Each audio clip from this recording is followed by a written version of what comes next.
আপনারা জানেন গত 13ই জুন আমাদের ডক্টর ইউনূসের সাথে আমাদের ভারপ্রাপ্ত চেয়ারম্যান জনাব তারেক রহমানের যে 1.5 ঘন্টার ফলপ্রসূ বৈঠক হয়েছে, ওই বৈঠকেই জুনের থেকে এবং ডিসেম্বরের দুইটার মাঝামাঝি ফেব্রুয়ারির 7 তারিখ একটি নির্ধারিত তারিখ হয়েছে এবং আমাদের নেতা তারেক রহমান আমাদেরকে মেসেজ দিয়েছেন সারা বাংলাদেশে নির্বাচনী প্রচারণায় শুরু হওয়ার জন্য। ওই 13 তারিখের পরেই আমাদের নেতৃবৃন্দ বসে আজকের এই তারিখ নির্ধারণ করেছে। আমরা আজকে আনুষ্ঠানিকভাবে জননেতা আলহাজ মুশফিকুর রহমান, যিনি বিগত 2001 থেকে 2006 সালে এই কসবা আখড়ার গণমানুষের নেতা ছিলেন, এমপি ছিলেন, উনি অনেক বেকার যুবকদের প্রায় 4-5 হাজার যুবকদেরকে কর্মসংস্থানের ব্যবস্থা করেছেন।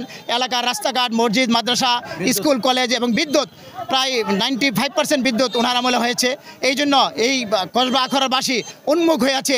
আমাদের জননেতা তারেক রহমানের কাছে আমরা আবদার করব আমাদের জনাব মুশফিকুর রহমানকে দ্বিতীয়বারের মতো আবার আগামী ত্রয়োদশ জাতীয় সংসদ নির্বাচনে ওনাকে যেতে ধানের শীষের প্রতীক ওনার হাতে দিলে ইনশাল্লাহ এই সিট আমরা ধানের শীষকে আমরা কসবা আখড়া বিপুল ভোটে আমরা আমাদের নেত্রী বেগম খালেদা জিয়া এবং তারেক রহমানের কাছে আমরা উপহার হিসেবে আমরা দেব ইনশাল্লাহ। আমরা মানে ছোট্ট পরিসরে প্রথম অবস্থায় এটা অব্যাহত, আমাদের বিলাল ভাই বলেছেন এইটা আমাদের আগামী নির্বাচনে আগ পর্যন্ত এইভাবে অব্যাহত থাকবে। আমরা 31 দফা নিয়ে আমরা কিছুদিনের মধ্যে নতুন সদস্য সংগ্রহ অভিযান এবং নবায়ন কর্মসূচি আমরা আনুষ্ঠানিকভাবে শুরু করব। জেলা বিএনপি নেতৃবৃন্দ গতকাল আগামী মঙ্গলবার আমাদের শহীদ জিয়ার মাজারে আমরা মাজার জিয়ারতের মাধ্যমে আমাদের জেলা বিএনপির আনুষ্ঠানিক কার্যক্রম শুরু হবে। তারপর ওরা বিভিন্ন উপজেলাতে তাদের কার্যক্রম ছড়িয়ে দিবে। যতদিন নির্বাচন না হবে, যতদিন আগামী নির্বাচন না আসবে, যতদিন পর্যন্ত আমরা জননেতা মুশফিকুর রহমান স্যারের পক্ষে ভোটাধিকার প্রয়োগ করতে না পারবো, ততদিন আমাদের এই প্রচারণা এবং এই আন্দোলন সংগ্রাম চলতে থাকবে। নমিনেশন মুশফিকুর রহমান স্যারকে দিতেই হবে। আমাদের এটা দাবি। তারেক রহমান সাহেব নিশ্চয়ই আমাদের দাবির দিকে একটু হইলেও ভ্রুক্ষেপ করবেন, আশা করি উনি সুবিবেচনা করবেন।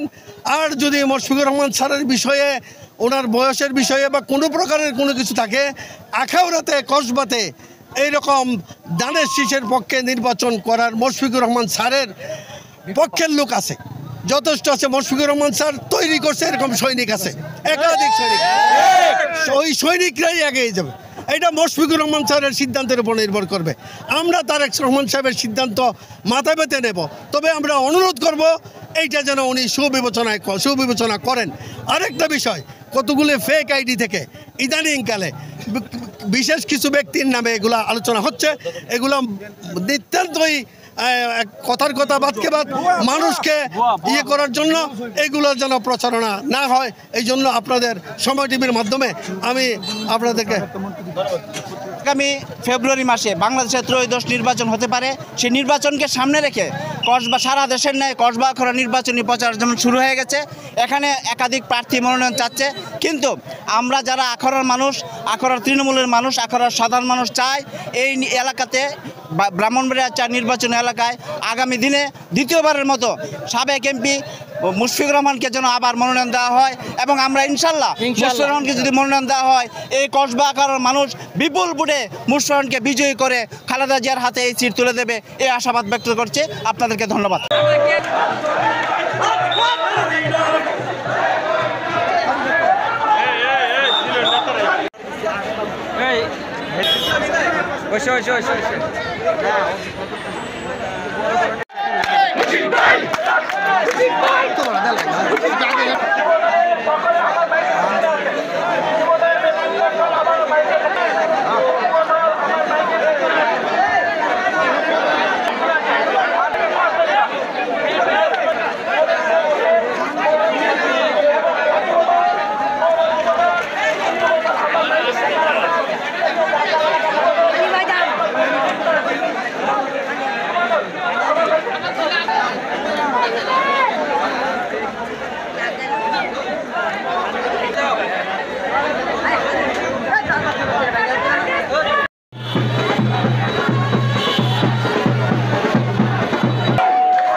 শেষ কই করছে মুসলমান কই নিয়ে আসবো নিয়ে আসতাম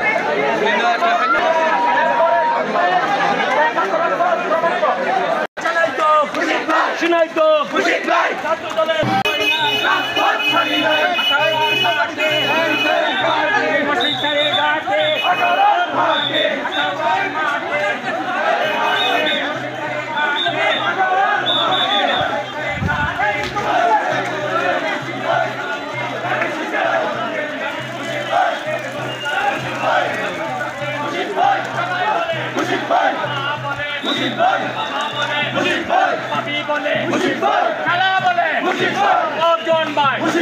জোরে বলো আমরা কারা